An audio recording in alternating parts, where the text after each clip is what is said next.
শিক্ষকটা দেন।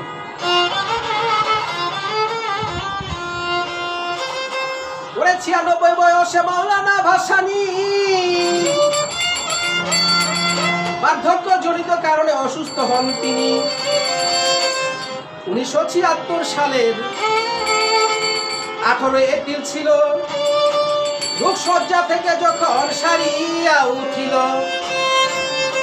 ঘোষণা করিলেন তিনি, হায়রে বন্ধুগণ, লং মার্চ করিবেন তিনি, শোনেন দিয়া মন।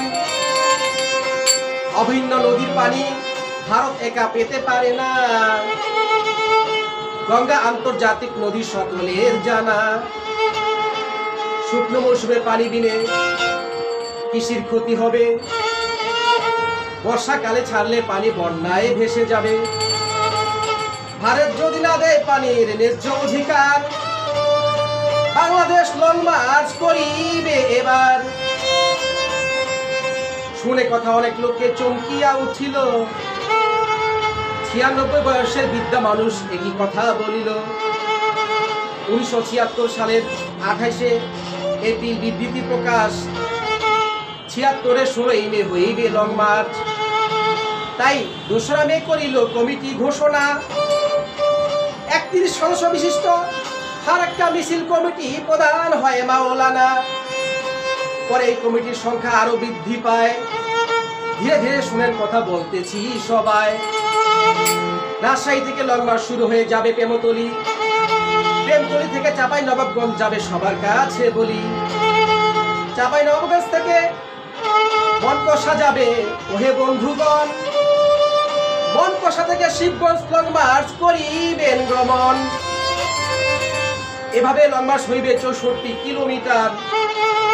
তাই বৃদ্ধ ভাসানীকে নিয়ে ভাবনা সবার।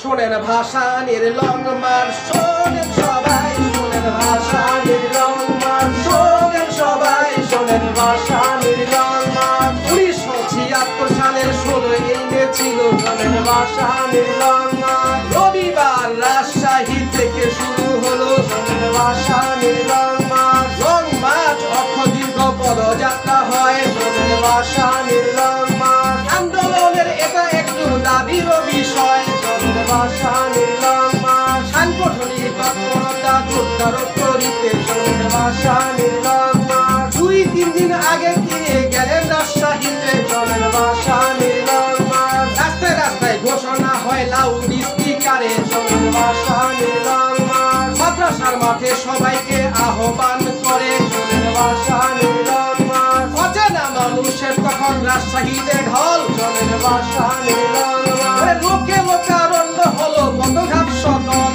শোনেন ভাসানীর লং মার্চ। নীল রঙের গাড়ি চেপে ভাসানী পৌঁছিল শোনেন ভাসানীর লং মার্চ। জল সমুদ্র যেন লজ্জিয়া উঠিল শোনেন ভাসানীর লং মার্চ। সংক্ষিপ্ত বক্তব্য শেষে ভাসানী মাওলানা শোনেন ভাসানীর লং মার্চ। সবাইকে সাথে নিয়ে হইলেন রওনা শোনেন ভাসানীর লং মার্চ। কিংবা দূরে কোন এলাকায় যখন মিছিল যায় শোনেন ভাসানীর লং মার্চ। মুষলধারে বৃষ্টি তখন হইল কোথায় শোনেন ভাসানীর লং মার্চ। লক্ষ জনতা তবু এগিয়ে চলিল শোনেন ভাসানীর লং মার্চ। ভাসানীর জীবন স্রোতে নোমান খান লিখিল শোনেন ভাসানীর লং মার্চ। ১১ মাইল গিয়ে মিছিল প্রেমতলী পৌঁছায় শোনেন ভাসানীর লং মার্চ। তখন দুপুর ২টা বাজে ঘড়ির কাটায় শোনেন ভাসানীর লং মার্চ। সেখানে কিছুক্ষণ সবাই বিশ্রাম করিল শোনেন ভাসানীর লং মার্চ। পরের দিনে লং মার্চ আবার রওনা হইল শোনেন ভাসানীর লং মার্চ। আরো ৬ মাইল পথ পেরিয়ে কারু সাথে যায় শোনেন ভাসানীর লং মার্চ। অভ্যর্থনা হাজার হাজার মানুষে জানায় শোনেন ভাসানীর লং মার্চ। মিছিলকারীদের পানি খাবারও খাওয়ায় শোনেন ভাসানীর লং মার্চ। বক্তব্য রাখেন ভাসানী বিকাল ৪টায় শোনেন ভাসানীর লং মার্চ। ভারত বাংলাদেশের দাবি উপেক্ষা করিলে শোনেন ভাসানীর লং মার্চ। অন্ন বর্জন করব মোরা ওই ভাষণে বলে শোনেন ভাসানীর লং মার্চ। বাড়তি ঝুঁকি নিতে চাননি তখনই ভাসানী শোনেন ভাসানীর লং মার্চ। তাই সীমান্তের কাছে যেতে নিষেধ করেন তিনি শোনেন ভাসানীর লং মার্চ। তাহার প্রতি শ্রদ্ধা রেখে সকলে হইল শোনেন ভাসানির লং মার্চ এভাবে ফারাক্কা লং মার্চ সমাপ্ত হইল ভাসানির লং মার্চ ঐতিহাসিক হইয়া রইল লং মার্চের ঘটনা শোনেন ভাসানির লং মার্চ এবার পাঠান এ পর্যন্ত